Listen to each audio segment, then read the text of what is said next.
Gossip world کے ناظرین السلام علیکم۔ دوستو، ہم نے فرعون کے بارے میں یہ تو سنا ہے کہ وہ بہت ظالم تھا، خدائی دعوے کرتا تھا اور دریا نیل میں غرق ہو کے مر گیا۔ لیکن دوستو، اس کی ہسٹری تھی کیا؟ وہ کہاں سے آیا تھا؟ وہ مصر کا بادشاہ کیسے بنا؟ اس دوران اس نے کیا چال بازیاں کری؟ اس کا ساتھ کس نے دیا؟ اس کا ذکر آج ہم اپنی ویڈیو پہ آپ کے ساتھ کریں گے۔ دوستو، فرعون جس کے باپ کا نام موصب تھا اور اس کے باپ کا نام ریان تھا، بلخا میں پیدا ہوا تھا۔ وہاں سے پلا بڑھا اور سیاحت کے لیے پوری دنیا کا چکر لگانے لگا۔ آگے گیا تو ایک شہر میں اس کی ملاقات حامان بے ایمان سے ہوئی۔ جی ہاں دوستو، یہ وہ بے ایمان شخص تھا جو اس کو چال بازی سکھاتا، دھوکے بازی سکھاتا اور آگے جا کے خدائی کا دعویٰ بھی اسی کے کہنے پر فرعون نے کیا تھا۔ دوستو، اس کے ساتھ یہ ایک جگہ پر گیا، وہاں پر کھیت میں کھانے کا پوچھا کھیت والے سے، تو کھیت والے نے کہا کہ میرا سامان بیچ آؤ۔ فرعون نے کہا اچھا، حامان یہاں رکا ہوا ہے اور میں یہ سامان بیچ کر آتا ہوں۔ یہ بازار گیا اور وہاں سامان بک نہ سکا کیونکہ وہاں پہ نقد نہیں، سامان کے بدلے سامان لیا جاتا تھا اور کھیت کے مالک کا حکم تھا کہ نقد لے کر آنا۔ بہرحال یہ واپس آیا اور اس نے وہ سامان کھیت والے کو واپس کر دیا، کہا کہ میں گیا تھا لیکن وہاں پہ نقد نہیں تھا، سامان کے بدلے سامان تھا۔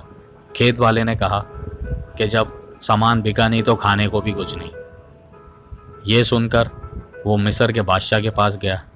مصر کے بادشاہ کو اس نے عرضی دی کہ میں غریب ہوں اور کھانے سے قاصر ہوں، لہٰذا مجھے کھانا دو اور کوئی کام دو۔ مصر کے بادشاہ نے کہا تو کیا کام کرے گا؟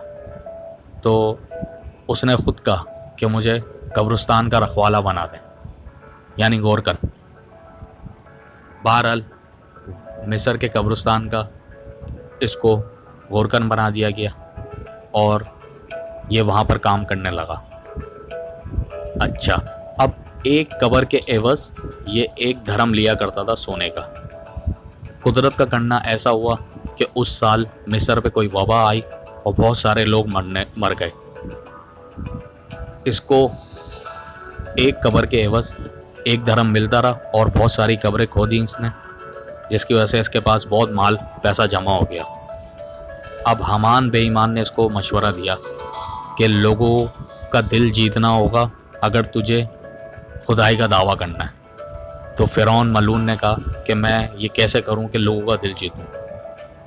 تو اس نے یہ مشورہ دیا کہ تم جاؤ، جا کے بادشاہ کو کہو کہ اس سال وبا میں عوام سے خزانہ وصول نہ کریں، ٹیکس وصولی نہ کریں،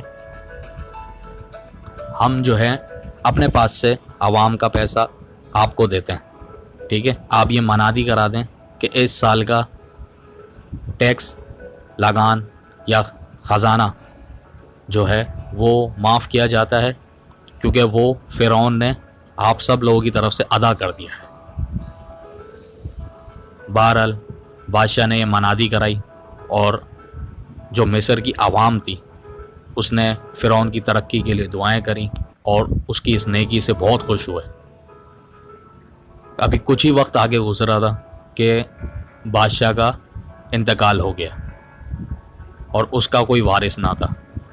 3 دن تعزیت، 4 دن تعزیت، سوگ کے بعد وہاں کے لوگ اس وقت کے جو عالم تھے ان کے پاس گئے اور کہا کہ فرعون کے علاوہ یہاں پر کوئی بھی اس باقی منصب پہ بیٹھنے کے قابل نہیں، اس نے ہمارے ساتھ نیکی کری، یہ ایک نیک دل آدمی ہے، اس نے ہمارا 1 سال کا خزانہ معاف کروایا، لہٰذا اس کو ہی تخت پہ لا کر بٹھایا جائے۔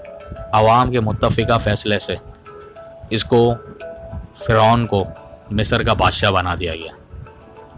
جب مصر کا وہ بادشاہ بنا تو اس نے حامان کو کہا کہ حامان، ہم اپنے مقصد میں کامیاب ہو گئے اور میں آج فرعون مصر کا بادشاہ بن گیا ہوں۔ حامان نے کہا ہاں تجھے مبارک ہو یہ تخت و سلطنت، لیکن تو ابھی بھی اپنے مقصد میں کامیاب نہیں ہوا ہے جب تک تو ان لوگوں کو اپنا خدا نہیں منوا لیتا، یعنی اپنے آپ کو تو خدا نہیں منوا لیتا ان لوگوں کی نظر میں، کیونکہ یہ آج بھی یوسف علیہ السلام کے دین پر قائم ہے۔ بہرحال کچھ وقت گزرنے کے بعد اس نے پورے ملک سے مدرسوں کو ختم کر دیا اور کہا کہ کوئی آج کے بعد تعلیم حاصل نہیں کرے گا، اور اس سے یہ ہوا کہ آنے والی جو نسل تھی وہ جاہل پیدا ہوئی۔ پھر اس نے آہستہ آہستہ دعویٰ شروع کیا کہ میں ہی خدا ہوں۔ کچھ لوگوں نے اس کو خدا مانا اور اس کو سجدہ کرنے لگے، نعوذ باللہ، لیکن بنی اسرائیل کے لوگ اس وقت بھی اپنے دین پر قائم تھے۔ اس نے بنی اسرائیل پہ ظلم و ستم کرنا شروع کر دیا، ان کو غلاموں کے کام دینا شروع کرے، ٹھیک ہے، اور جن لوگوں نے سجدہ کیا تھا انہی کا اس نے ان کو غلام بنا لیا اور اپنے لیے خدمت لیتا، ان کے مردوں کو اور ان کی عورتوں سے اپنی اس قوم کے لیے جو اس کو سجدہ کرتی تھی، اس کو خدا مانتی تھی، ان کا غلام بنا دیا تھا، ان کے لیے وہ خدمت لیا کرتا تھا۔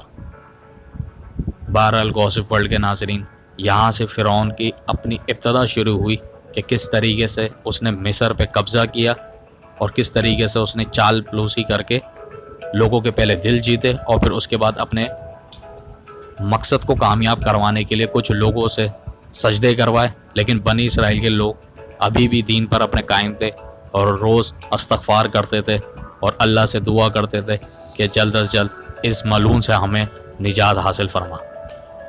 بہرحال دوستو، یہ ایک پارٹ تھا اس کی ہسٹری کا۔